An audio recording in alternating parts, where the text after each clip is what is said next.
Good morning, everyone. Afternoon or night around the world. I'm your co-host Sus. I have today with me Billy and, of course, Sheldon, the technical lead on Octopus Network, the advisor for stream and nominee for the NDC Transparency Commission. Sheldon, what a resume, to be honest. Welcome to the Bonnier podcast. We are happy to have you. Would you please introduce yourself?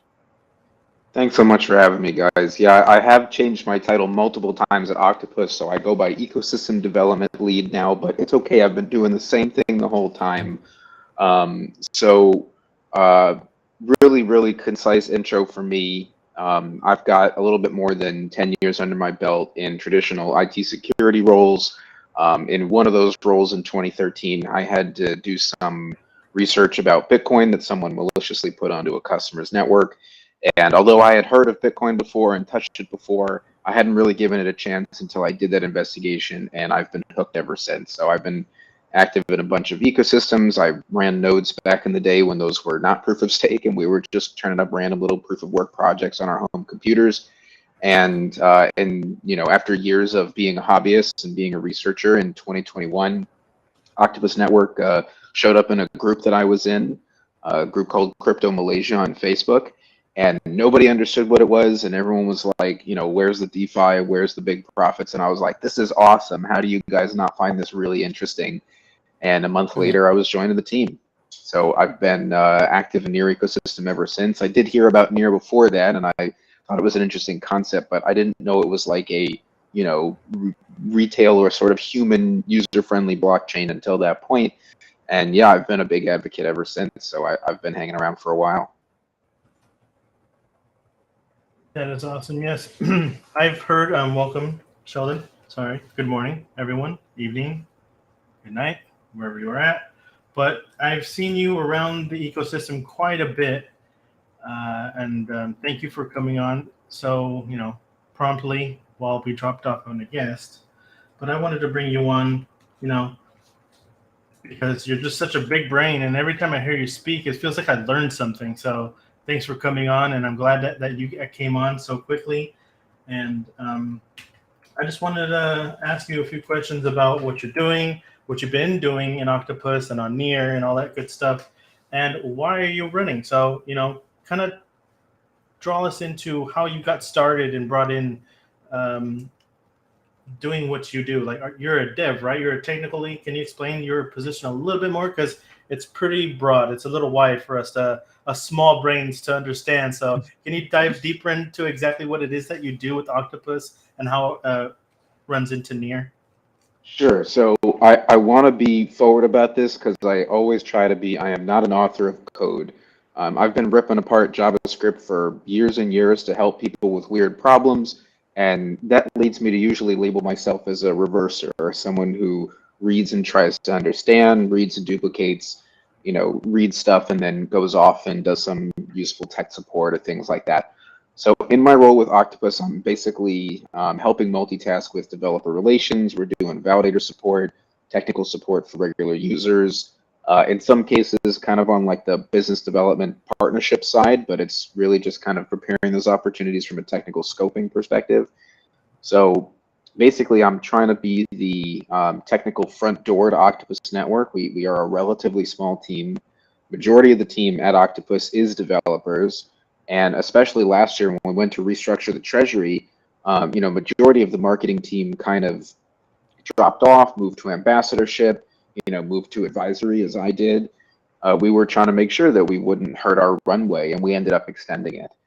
So um, my position has shifted titles, and that was strategic on purpose, so I could get other, part-time work and participate in other projects without them feeling like I was, ultra beholden to Octopus.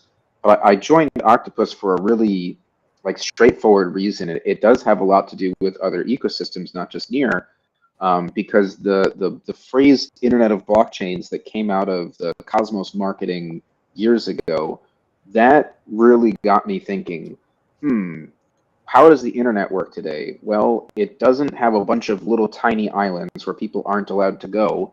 It's more like a giant interconnect of different networks where in some cases there might be a firewall or there's disallowed routing between Chinese and the rest of the, sort of public internet for the most part.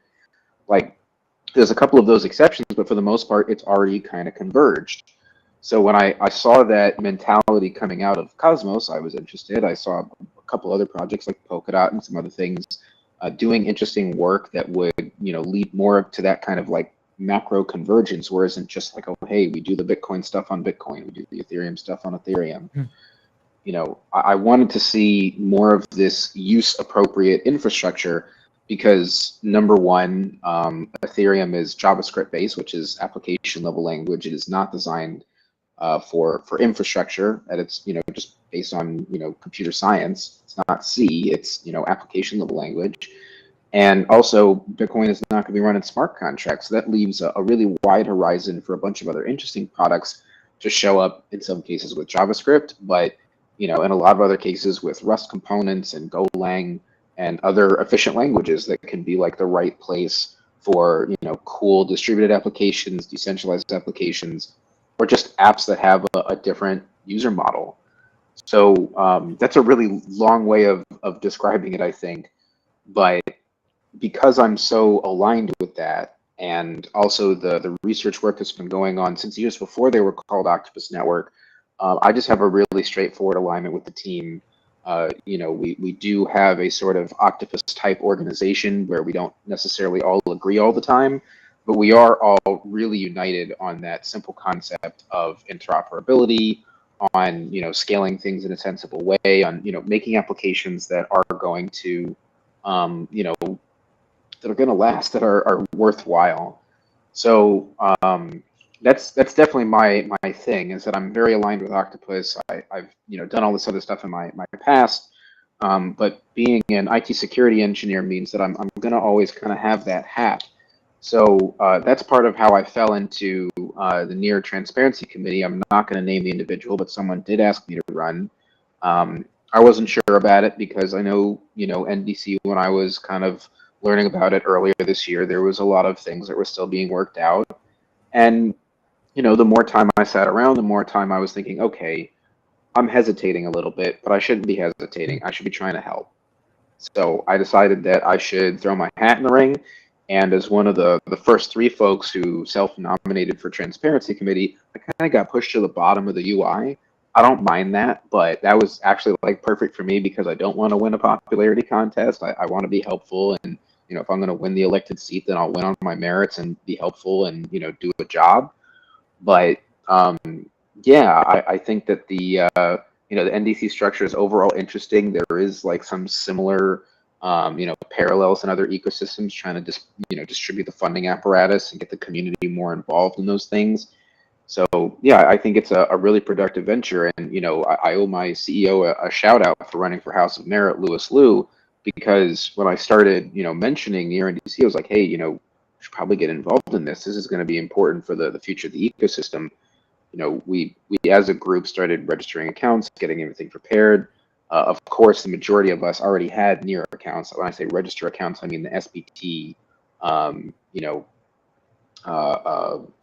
for OG, or for proof of humanity or whatever. So yeah, I do have some pretty high hopes for NDC, but this is also sort of the end of V0, so that means we're going to have a lot of work to do in 6 months to go from V1 to V2. So with all that being said, one of the reasons why I didn't run, I'm not much of as a big brain as a lot of you who are running, excuse me, but the V1 is going to be the hardest work, I think. You guys got to build it out. And if it gets all screwed up, it's going to be harder for V2 or the next 6 months, for the next people who come in. So I hesitated myself, and I just didn't even nominate myself. I'm not into it. I don't want to. So just like most people, a lot of people are just like, you know what? Yeah, I don't know. Like, I'm not doing it. I don't understand it. In chess, the pawns go first, iffy. Right? Like, what's that? Yeah, in chess, the pawns go first. So yeah, right. Respect, no problem. So, but like I just think it's just going to be difficult at first. It may be easy. Maybe it'll be a cakewalk. I mean, that's what everyone's saying. It's experimental. We don't know. Maybe everything goes well. it's going to be interesting, and I think a lot of people are just sidelined, like everyone's saying. A lot of the OGs are just going to sit there and wait to see what happens, see what's going to happen, and then maybe there's already a structure built out by the first people, the first seats taken, and then the second wave comes in and just takes the reins. Say, okay, you guys already built it. I'm good to go. You know, I that's think Well, it's gonna be easier for the second wave because it's gonna be mm, so easy to actually make better work than the first wave. The first wave is like the experimental people; they are in the face, you know. So if anything went bad, they will say, "Oh my god, this guys," and then someone will come and will try to fix the issues that they observed from the first one, you know. So the second wave, I think, is way easier job to be honest. I do but would think it? you guys are right about that. Like security architecture is in my background, so I feel like I can, address some of this stuff. But like the complexity of getting a structure up and going, I don't think I can do all of that on my own. But like the operations of, oh hey, we're gonna do this and do that. Like yeah, it's gonna be messy for a little bit. I do try to be like very straightforward. Like hey, this is how I see these things. Here's how I want to address these things, but we are still caught up a little bit in the rhetoric mode because of the election. So hopefully that'll shut down in 3 days. Yeah, Mhm. exactly. I was one of the people that said maybe we need to slow things down a bit, try to figure stuff out a little bit, and a few others agreed with me, but they were going for it. They said it's been 1 year. It's too late now. We're going. It's going online. V1. Let's go. So it is what it is, and we're at where we're at.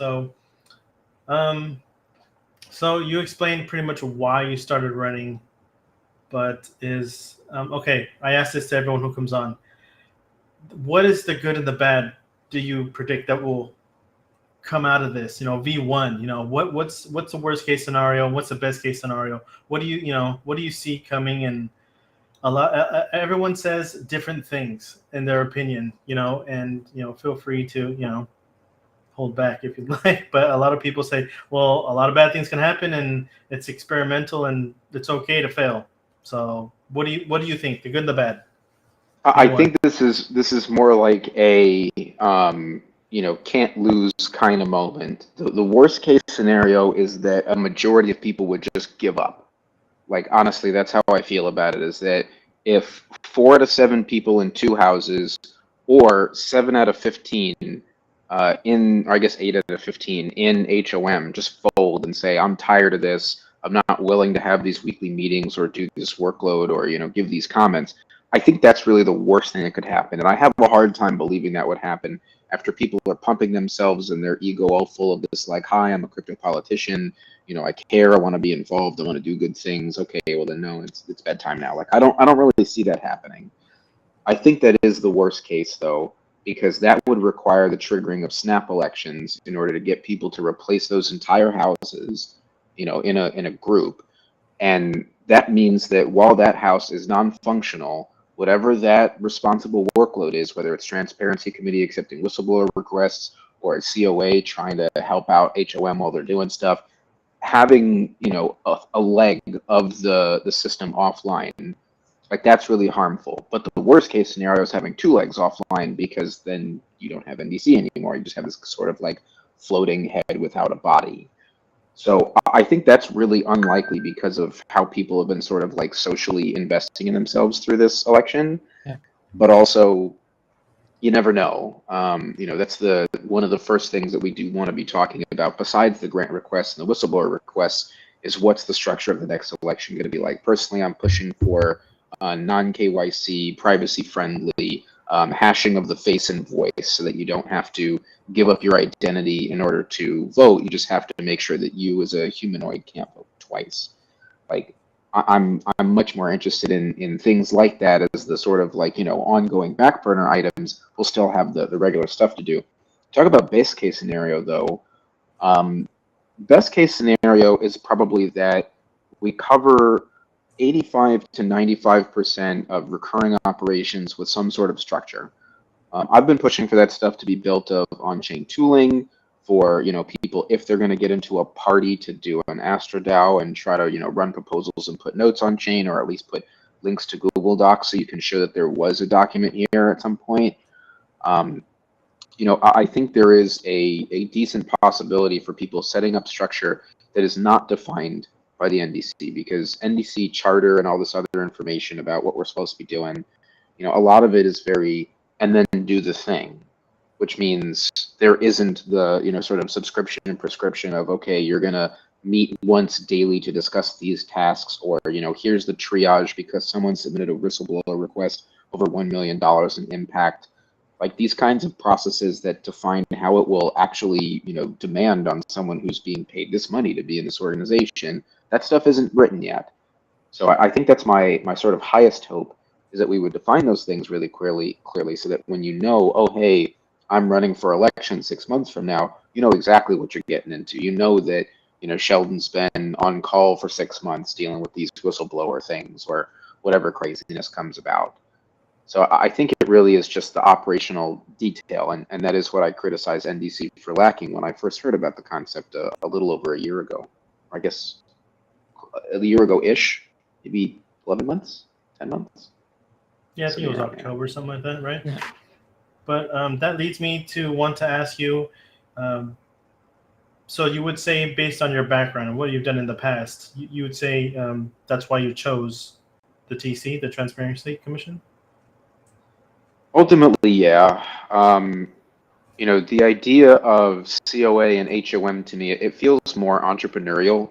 It feels a little bit more, hi, I've exited a company, or, I've been a business leader before. I've been a technical leader. I've led technical teams to do some really big tasks, but the business leader stuff I don't have such a background in. I mean, I gave up on running my own business because I couldn't scale it, because I couldn't get anybody to do the work that I was doing. That doesn't make me feel like I want to put myself in the driver's seat of a wide level of business complexity. But TC seemed really appropriate as like, okay, here's some ethics and some tech, and of course there's a sort of money component, but it felt like it was more fit for someone who's done like malware investigations and incident response and security stuff. Yeah. I will go back a little bit backward to the question, which the good and bad thing of the NDC. And me and Billy actually have this type of, or this, idea that it may turn out not that great if was the wrong people was elected. And the problem is there is a lot of like famous big follower base people are being elected. No offense to anyone who is leading or who is winning.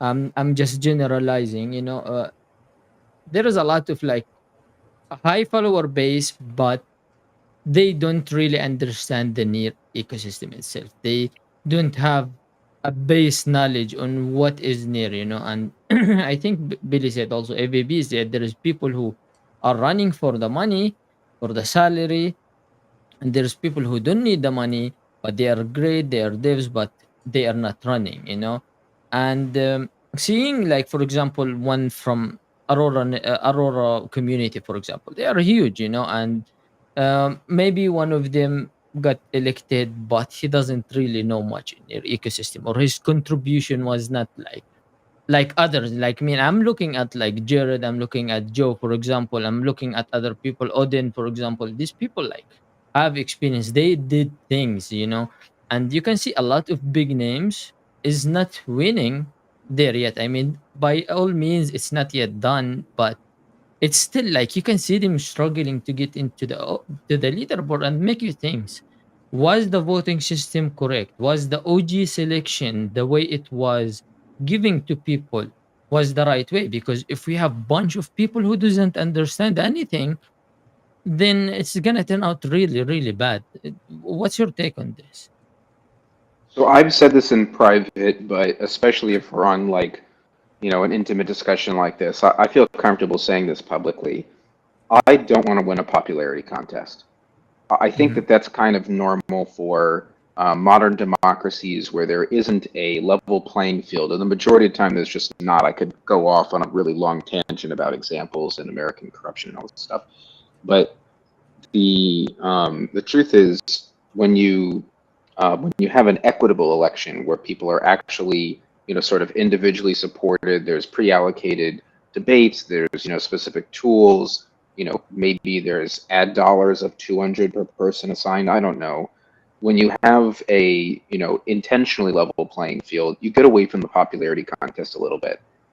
I think that we don't have that yet because we don't know how to make that. So we are still in this phase where people who are basically influencers can come up and do well.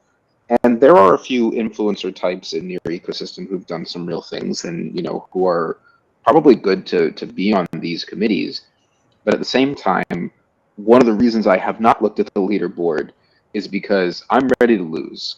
I made a commitment in the what was it? I think it was a DAO governance working group early this year. I can't remember. One of the working groups really early this year.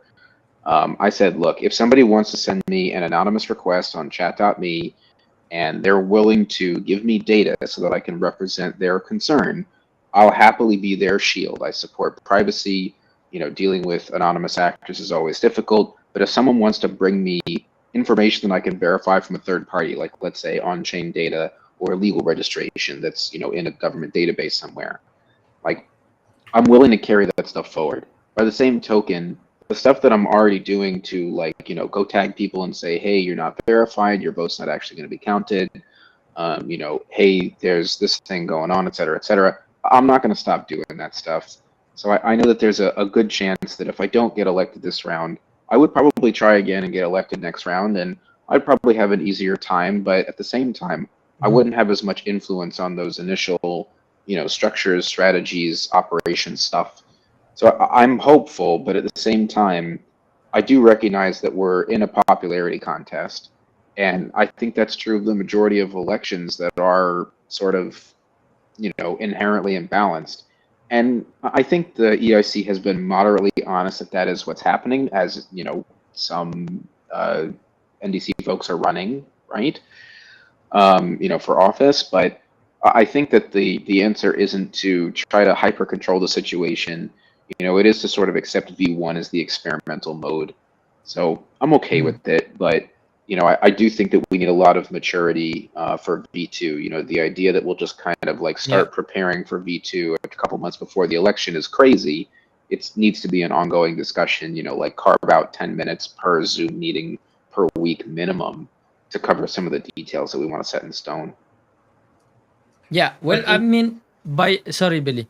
Not all vote will be counted, as well as I think Light saying in the chat that there is so many whistleblowing lately. He doesn't think we can come to a conclusion with what we are saying on Pika Speaks yet, his perspective. But yeah, I mean, you cannot like count because still the votes will be checked afterward and stuff like this. But I think the structure from the start, allowing anyone who hold OG to run, I think could get improved maybe in the V2. I mean, we are already in V1. We want to be optimistic and how it's gonna go, and we hope that it goes well. But V2 is there where we will fix the issues, and one of them was like we should not allow everyone who hold the OG status to run. Mainly, I think there should be like a certain requirement or criteria of what did you accomplish in the near ecosystem. A quiz or anything that shows that the one who's running for that seat, for example, you want to run for House of Merit, you have to take a certain quiz that you need to pass to understand that you have a general idea, for example, what you're gonna do, right? Because at the end, we want the right people to be there. We want people who understand things to be there so we can have I remember that changes. in chat though. I fought against that just briefly because I was saying that you need a non-qualitative assessment for that Hmm. like Hmm. barrier, because I do support the idea of filtering out who's able to run, because it is quite a clown Exactly. car of so many people running. But like I think it should be quantitative. I think it should be a weighted system of number of transactions, amount of that you've put through the system, time your account has been live, a number of keys do you have? Have you interacted with Mhm. less than 3 projects on Near? How do you know the ecosystem? How could you possibly know Exactly. things if you haven't experimented, right? But yeah, I agree with you on the premise. I just think that in implementation, it should be something that we can automate, that we can just say, hey, Yeah. I'm going to make an archive node for NDC, and then we'll sort of run this query and know who's eligible. What Yeah, do you what I think, was going to Billy? say was, I think when I was talking in the OG chat when it first got started up, is I don't know half these people, and if it's only for 2 weeks long, how much time do I have in my free time to go and research all these people? Like, people even questioned me when I showed up, and I was like, "Oh, I didn't even know the RC DAO elections, a private thing went on. I didn't know about that, and whatever happened with that. It's like, but I just felt like I didn't have enough time to even think about what was going on, and it just felt like, oh shit, it's been a year already. Like we're gonna start voting. Oh, what? I was like, whoa. Like Trump said, slow the testing down. You know what I mean? Just slow it down a bit, pump the brakes, bro, and then other people agree with me, but at the same time, like it's been there the entire time. But at the same time, the structure and the charters and a lot of stuff haven't been built out yet. And a lot of this hasn't been fleshed out 1 year ago. It was just announced, and all that stuff started, being discussed, and the Telegram groups weren't created yet. I just feel like it's a little rushed, in my opinion. And I just wanted a little bit more time to kind of take in everything and digest it and understand what's going on and who I'm going to. That's why another reason why I haven't voted yet is I don't know half these people. And when I showed up to the OG chat, I was questioned too, like, well, who are you? You didn't know about the RC DAO elections because you're not active. And I was like, I'm online every day. I don't know what you're talking about. I sit at Yo, home Shih all Tzu day. has I'm, this I'm full thing. time. No, like there's these compartments. Like we've all been in it together in a lot of ways, but like obviously people know me in Octopus Land, but like nobody would have known me if I didn't come to hang out with y'all in Shih Tzu once in a while, or if I didn't try to explore things with Near UA here and there, or find some different pockets. Like we have all been isolated in a real way, but like I think the feeling of rushness comes from some of the policy decisions about the filtering of the election, because some of that stuff showing up, after the fact, so it couldn't be gamified. I don't support that. I think that doesn't make any sense.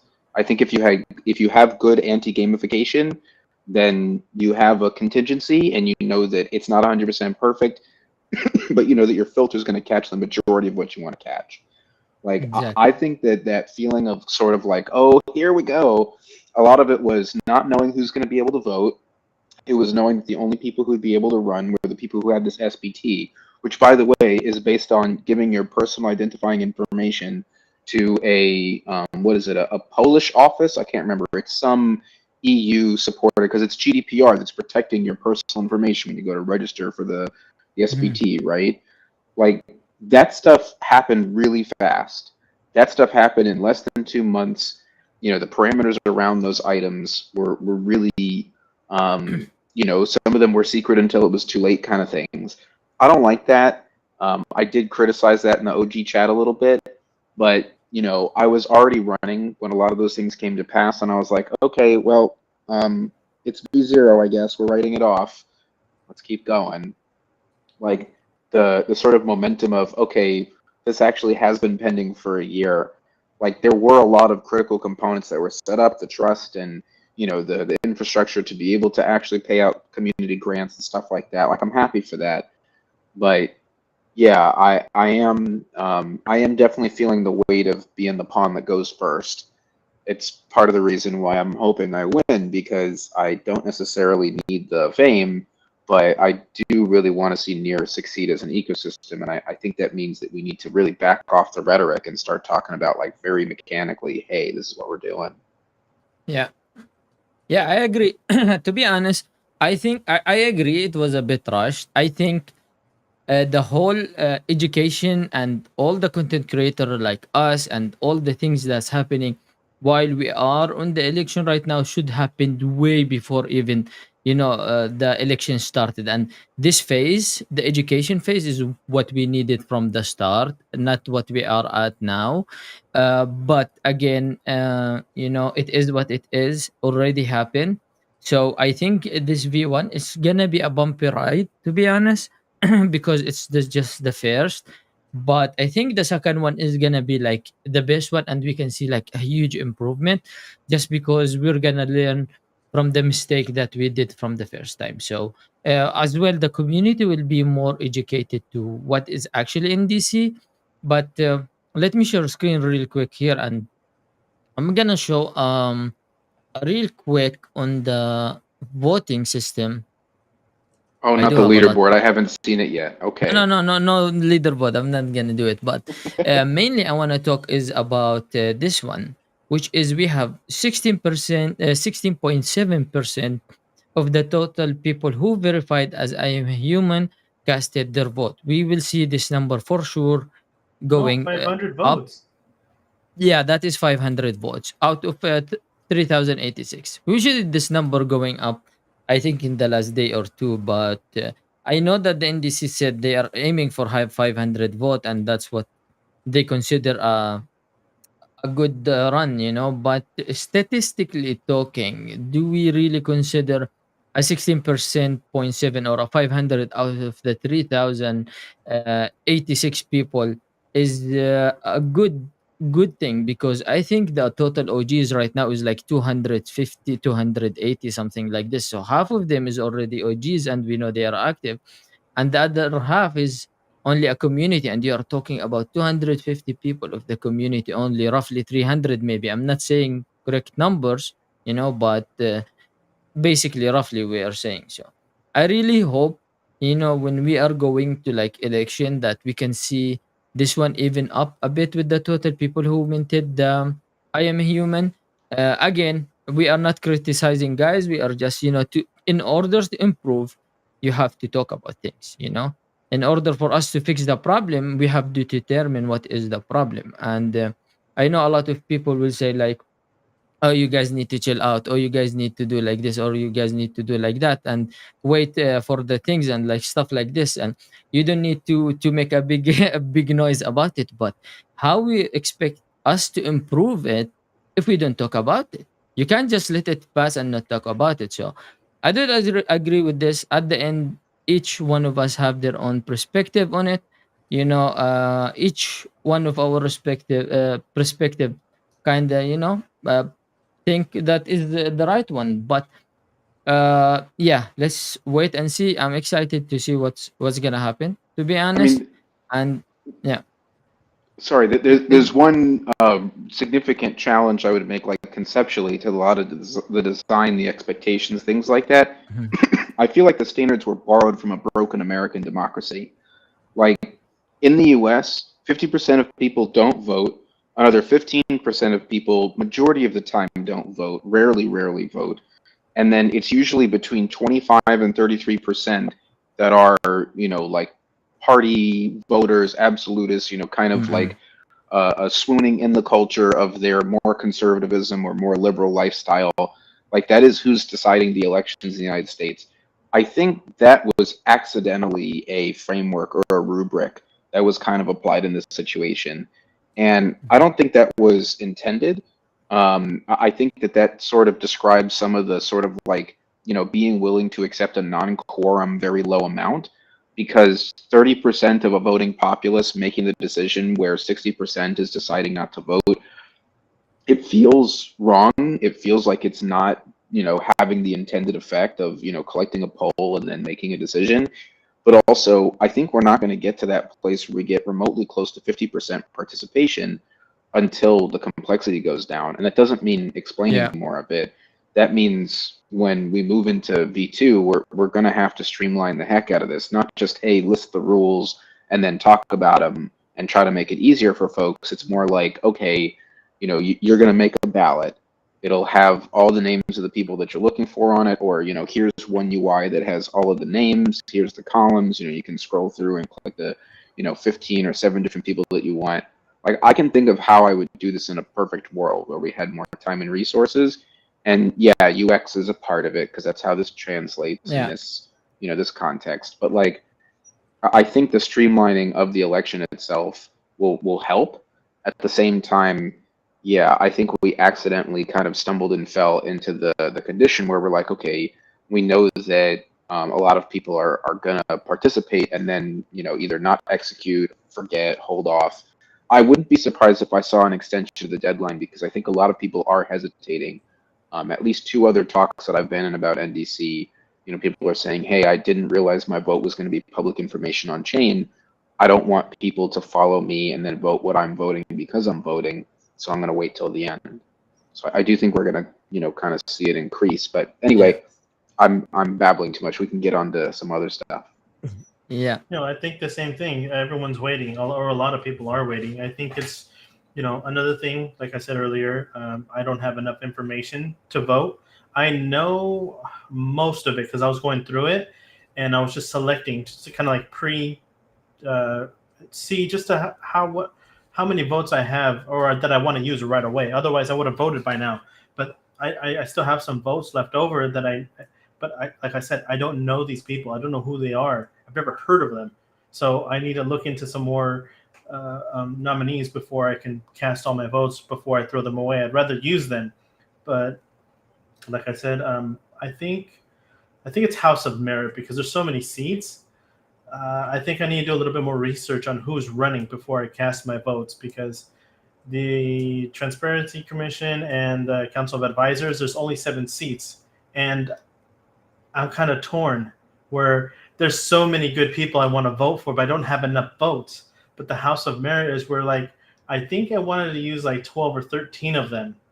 And then 2 or 3 of them, it's like, do I throw them away? And I was like, I'm just going to wait and do a little bit more research and try to use my vote rather than just throw them away, So, I've been bringing people on for the past 2.5 weeks, maybe. Maybe nobody knows who Sheldon is.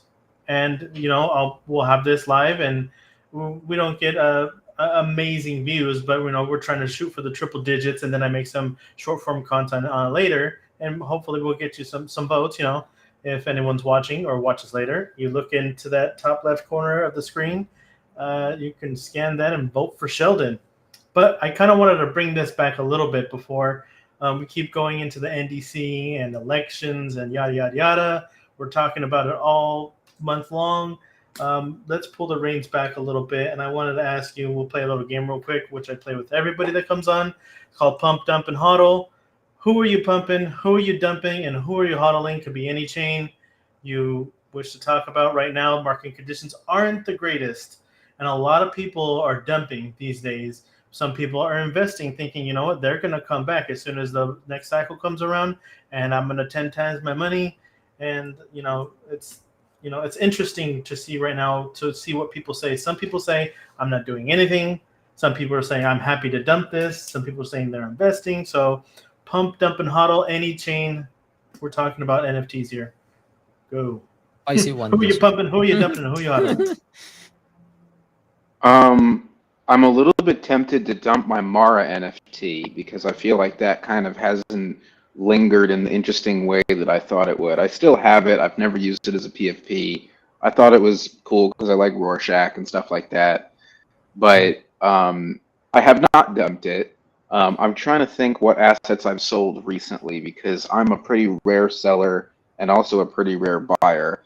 If I'm extending the dump ethos a little bit, I have been very, very disappointed in Cardano. That was one of the only assets that I kind of was willing to make money on the dumb money because they absolutely failed to deliver what they were outlining in their economic research paper. And then they had other problems stacked on top of that. And instead of going back to, address the original problems and how their sort of like clustering technology didn't do what it was supposed to do, they just said, okay, cool, we've made an extra wrapper so that you can also, make NFTs and stuff like that. So Cardano was a really big disappointment to me. I did dump them in between the last bull and this cycle, but I also made some money off of them. So, not financial advice. HODL, Near is a difficult HODL right now. I'll give it a shout out, but economically speaking, Near is inflated. So, it is a, like, I don't want to say make or break moment, but it is a, like, feeling like you're inching close to the edge of the cliff as the months go by with Near, because Near only has another, like, I would say 20% runway of inflation, and that's of the sort of, like, baseline. There's only supposed to be 1 billion Near tokens, and right now there's 1.80, right? So, getting to 100% inflation is a tough thing to walk down from. It's more than a 200% increase in value as you're, moving along. And there's all this like complicated tokenomic stuff about 10x transactions per day and how that affects the economy and minted burn rates. So there's still a chance for it, but I have become a little bit uncomfortable in that sense. I still do hold plenty of Near and, of course, Octopus tokens because I need to use it for work, and I do believe in this stuff. So that's kind of my gray area. From a very straightforward hodl, it's Litecoin. Litecoin's been doing a bunch of really cool stuff with Mimblewimble extension block implementation. They have sort of inscriptions and ordinals on Litecoin that are cheaper than Bitcoin and settle really fast. They've decided to do an Omni token implementation. All kind of cool stuff's coming online over there. So I've always been a fan. I know there's the sort of like Charlie Lee problem socially that people don't like that he sold his bag, but he's been working in the background ever since. So I think that works just fine. Pump is kind of difficult to pick. When you pick the pump one, I mean, I want to go by the technology because I know a bunch of other people are going to come on here and talk about like the hottest EVM thing, like Base or whatever the heck. I don't know. But I think pump is Cosmos. So I've been, staking Atom for a really long time, but I'm also more spread out into a lot of Cosmos NFTs. The PFP that I wear on Twitter is called the Bad Kids PFP. That's from Osmosis, the main DEX on Cosmos. It's the first NFT series from that chain, and they are all hand-drawn, sort of like crayon-looking images. Mine is a kid smoking a cigarette because I like smoking spiced tobacco when I was underage a long time ago. I was, a little bit of a goth kid, so I like the black cigarette. But I think that Cosmos is striking a better and better balance over time of professionalism, of real tooling, of value that people can understand and grasp, and also have fun doing it and not be a single entity that's going to like grow and then hit a wall of regulators the way that Ethereum has, the way that a lot of chains have. So yeah, I can tie it off there. That's my pump, dump, and hodl. Yeah, I like that pump. Like I said offline before we started, I held some Atom beforehand, and I remember I missed it. I think Osmosis did a huge airdrop or something like that for whoever was staking, and I missed that. So, it's just one of those things. Like I didn't know enough about it, or I wasn't there early on enough, and it's it's by chance you get a nice airdrop. Some people get airdrops, some people don't, and some people, oh man, I got into it after, but I had no idea, but I would have aped in, So I like that.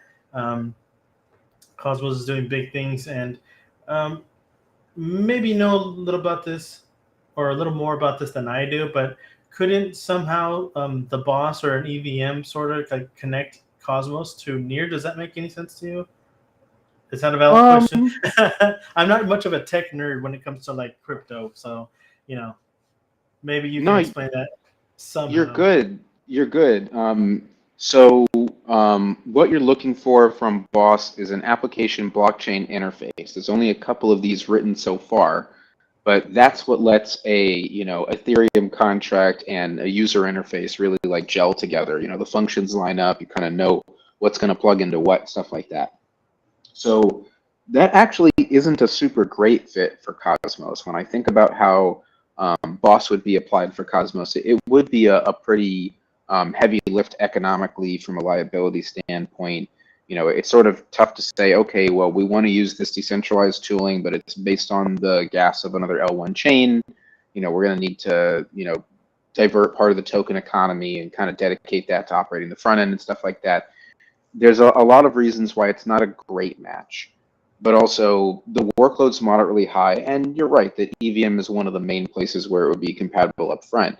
Now, if someone was willing to design a new gateway that accepted, let's say, Golang events, which are the thing that Cosmos blockchains emit, then we could do a whole bunch of fun things with games and integrating with existing Near protocol apps, integrating Near Social into a couple of smaller blockchains that otherwise wouldn't have their own social media platform.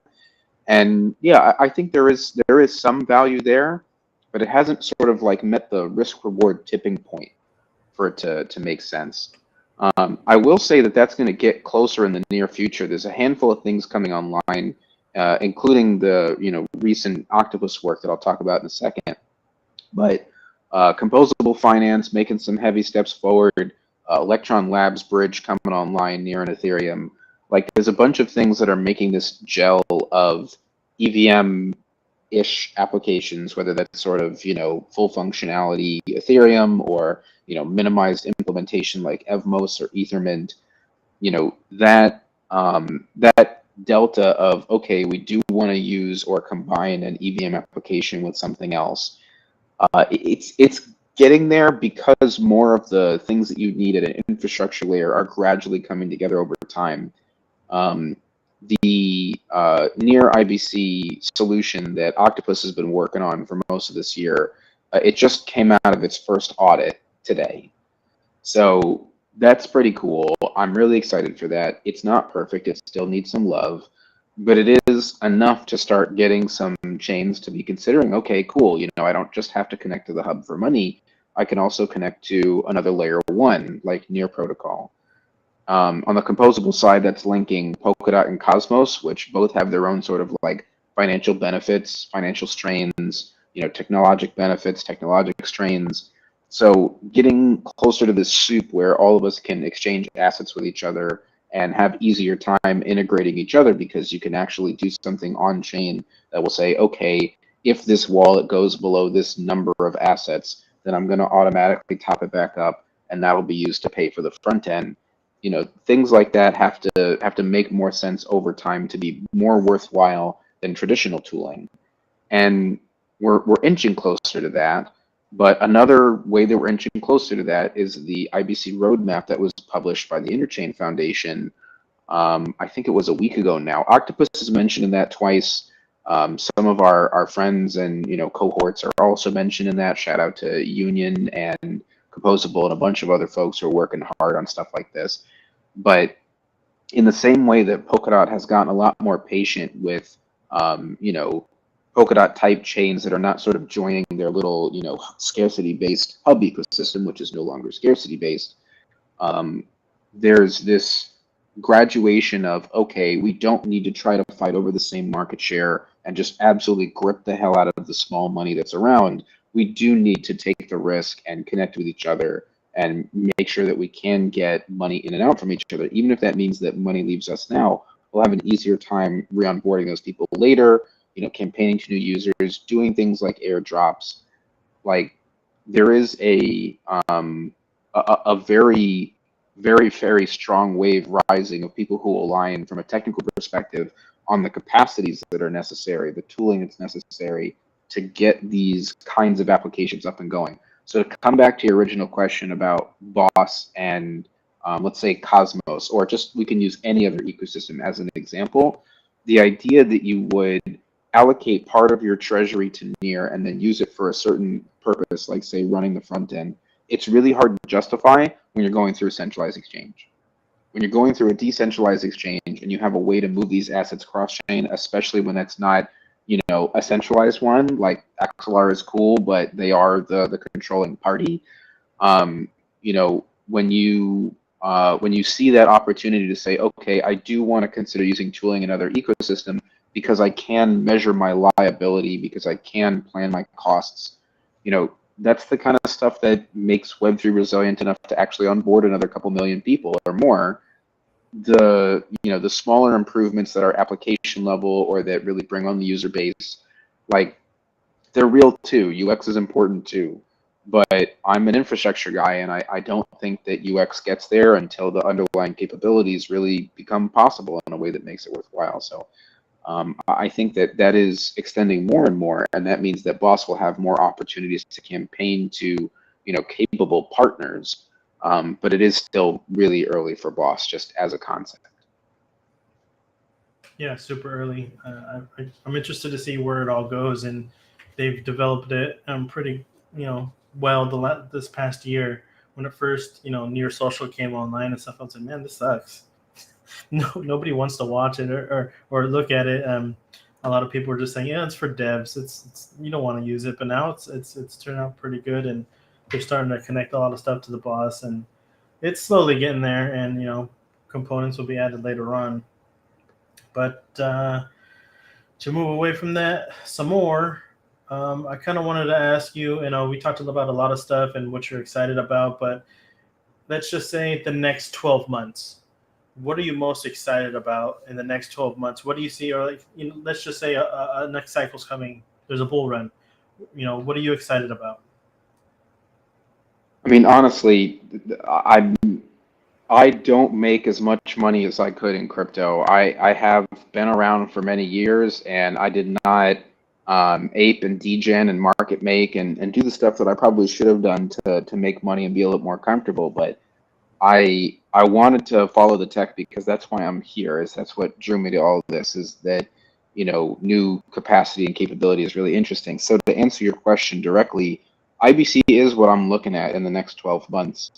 But in the, I guess, the larger scope and the more general sense, without using a framework that did come out of one entity, interoperability is really what I'm looking at over the next 12 months. And I could talk about that really heavy from the tech side. I'm going to sort of pass on that because I've already done a little bit of that stuff. I'll touch on it later if you want.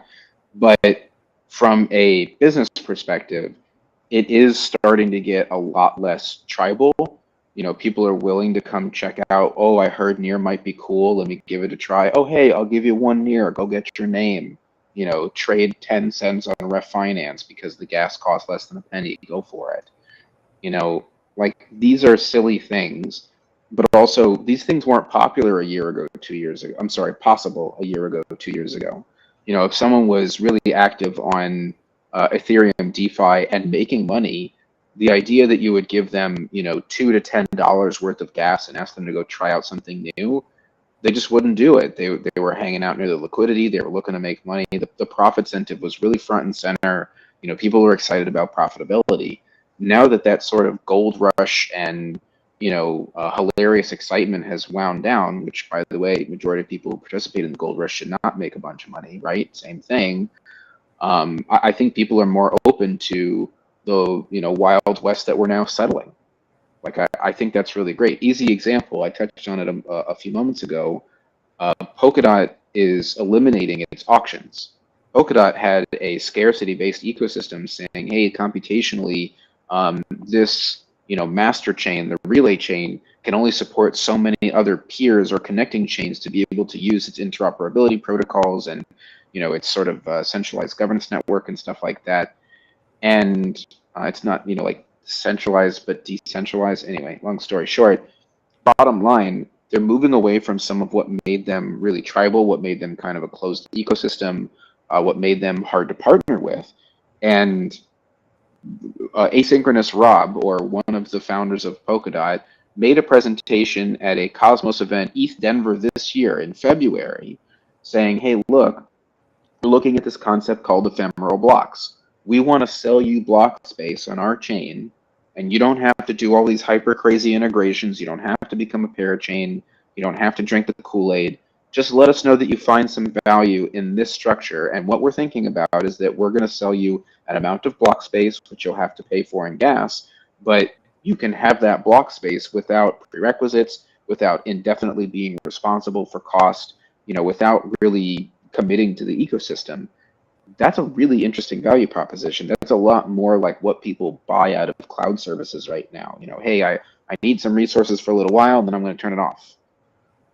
These kinds of things that are more accepting of third parties, whether they are traditional businesses like what DataChain is doing to integrate centralized Hyperledger deployments, which is kind of an enterprise blockchain solution, private blockchain solution with public chains, or something like Cosmos being willing to consider giving grants to a Polkadot chain so they could come in and help with bridging.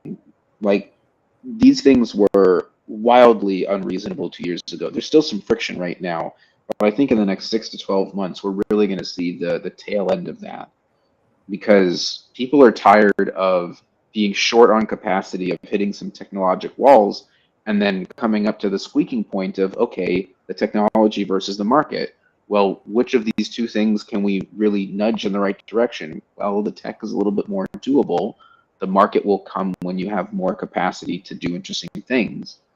I asked a couple of big Cosmos founders at an event in Singapore recently, hey, what do you think about inter-ecosystem IBC? The majority of people, when you ask them about moving NFTs between ecosystems, they're just like, why would I do that? It just feels like risk. I don't see a benefit.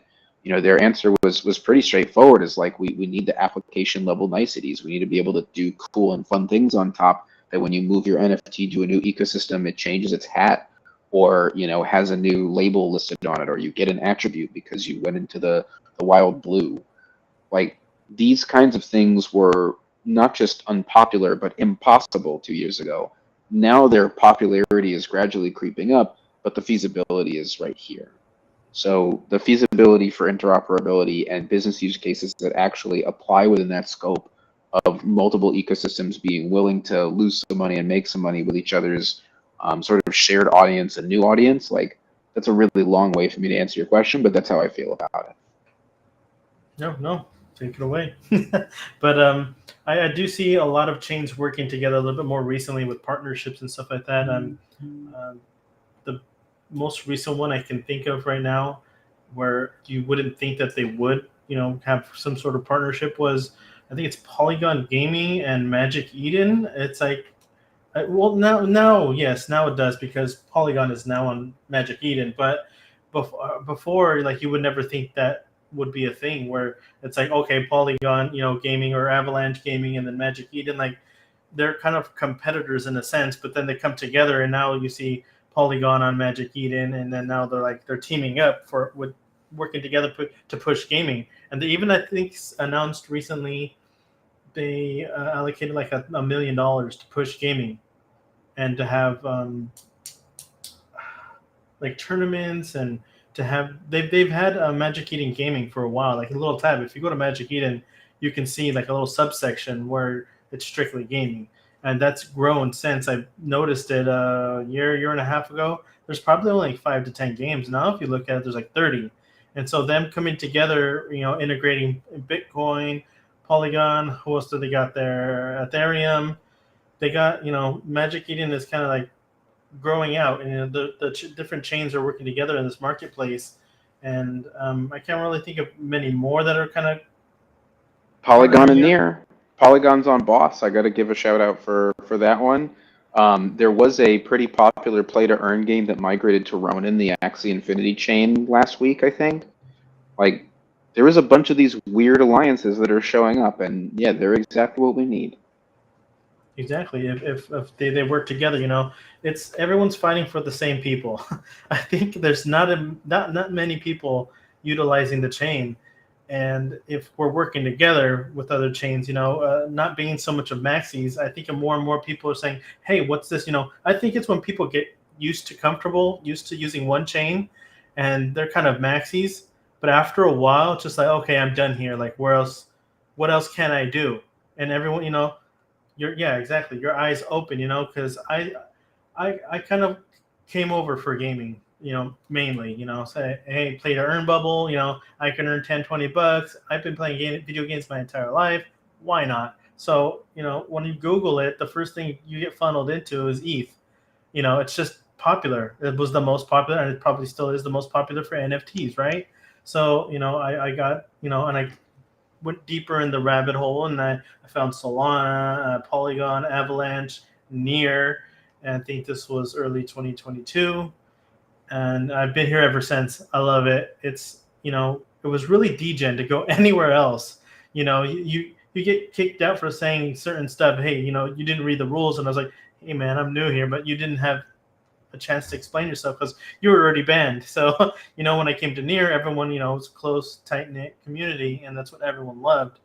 And even when I was talking to Illuminifty a few weeks back, he said, we're the nicest assholes you'll ever meet, because everyone's an asshole, you can go anywhere, you'll find assholes, but Near the nicest assholes, I guess. So, and what I had said to him was that, hey, I could be a jerk, and for the people who do know me know that I am a jerk, but I'm your jerk, I'm your asshole, I'm the nicest guy around. But yeah, I do see a lot of chains working together and expanding, and a lot more people not being so maxi from wherever they started at. There's nothing wrong with going exploring and checking other chains and see what's going on and what you can use. And you'd be surprised. And when you do this, like let's say for us, for instance, I'm mainly planted into Near, but I dabble in other chains, and I go flirt with them and stuff and say, oh, well, what do you do around here? I was like, well, I'm mainly in into Near protocol, and they're like, "What's that?" And then you start onboarding other people, and open the doors for Near. So, with the boss being built out and everything, I think it's a good idea. You have to integrate uh, other chains to work with. But if you don't have anything else to say or to ask, Seuss, feel free to do it now. I think I No, got all my actually, questions answered. Go I ahead. learned a lot today, to be honest, from Sheldon. It's really great to hear other people's perspective always in the podcast. Um, you got my vote, by the way. I have not voted yet, but that's one of the reason why I Got did not him. vote yet. It's because I really wanted to like talk with more people. I want to know people. Like to be honest, I have been in the near for around a year already, maybe 15 days to be a year or something like this. I don't know, but this is the first time I actually heard of you. To be honest, I think I heard of you before, but like this is the first time. Like I understand what you do in here, and it's very nice to know your perspective in all of this. So great work, and thank you actually for educating. And that's the beauty of it. You get educated and get other people perspective every day. So we really appreciate your time.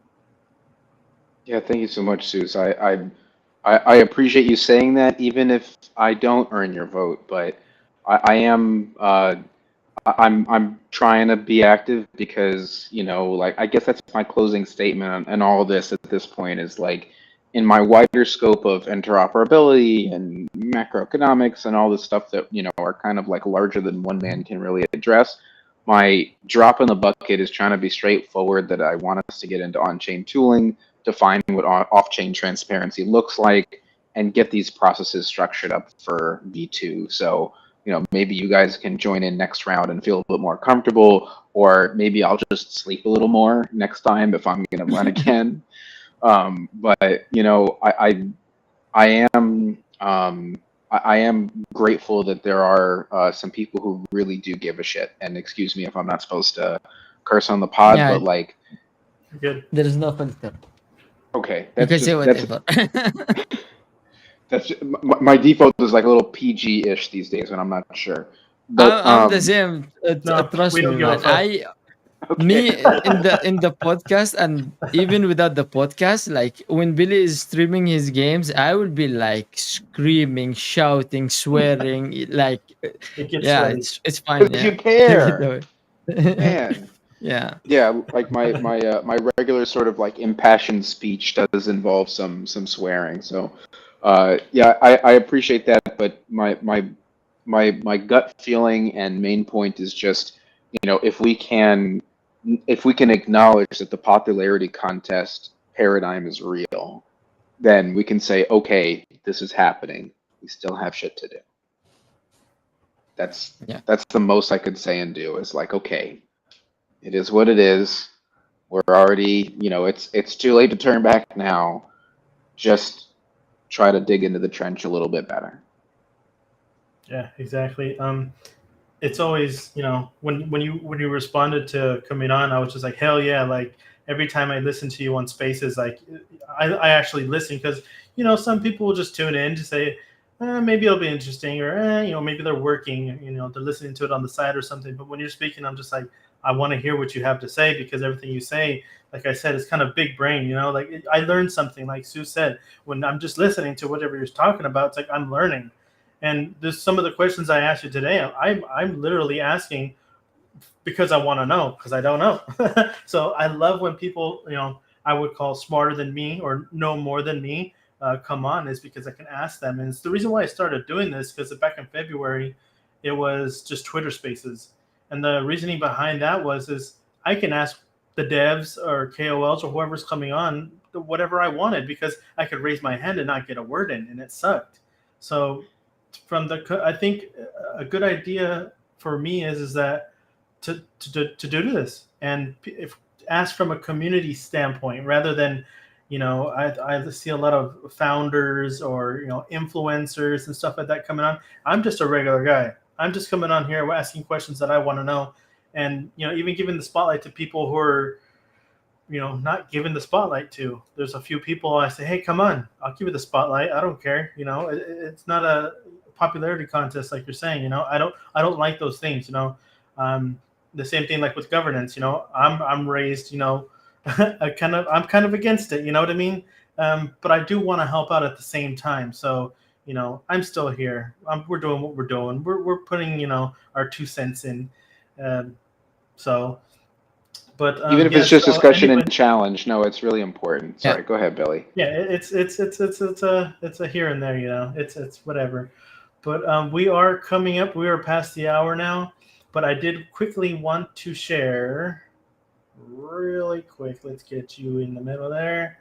We're going to probably cover you up a little bit here, but I wanted to show the Shard Dog real quick. Joe gave us this and made this for us. He was on last Thursday. So thank you, Joe. Shout out to Ready Layer 1 and Shardog, what they're doing. Scan this, get your animated, pixelated NFT with the free Near wallet if you don't have one already. I made it myself. What else do we got here? You can check Good the job, Billy. leaderboards here if you want to check the leaderboards. Sheldon doesn't want to, so I'll tell him about it. But you can check if you wanted to. So let's get rid of this. Hold on. And then put us back. A little up close and personal there. A little headshot. But if you want to follow Sheldon on Twitter or X, sorry. Yep. It's up Yep. top left there. Watching You can later scan on. this one. Yeah. I do. You guys need to follow these guys. I mean, come on, man. He gives such a big brain. Do you know what's before you come in? He said, "Oh, we got Sheldon." I told him, "Who's that?" He said, "Big brain in near," and I was like, "Okay, how big is his brain? 1 to 10?" And he's like, 10. I told him, "Okay, that's great." So he was very excited when you are coming in. But yeah, thank you, Sheldon, so much for this, man. It was really great. We appreciate your time and all the insight you give us today. Thank you so much, guys. And, to you and to anyone who's listening, I do just want to be helpful. I genuinely believe in this stuff. If you want to hit me up in DMs or you want to tweet at me or, start something, theoretical or whatever, as long as you're respectful of my time and you keep the scope a little bit sane, I'm always happy to talk about weird stuff. So thank you guys so Yeah. much for having me on. This wasn't weird stuff, but I'm always happy to talk about crypto stuff. Yeah. Awesome. Open web Cool. Web3. Thanks for coming on. We're going to end it here with a quick little video, but thank you, Sheldon. Don't go anywhere. Stay on. We'll talk for a minute. I want to pick your brain a little bit if you have the time. So thanks for coming Sure. on. Thanks, everyone else. Here we go.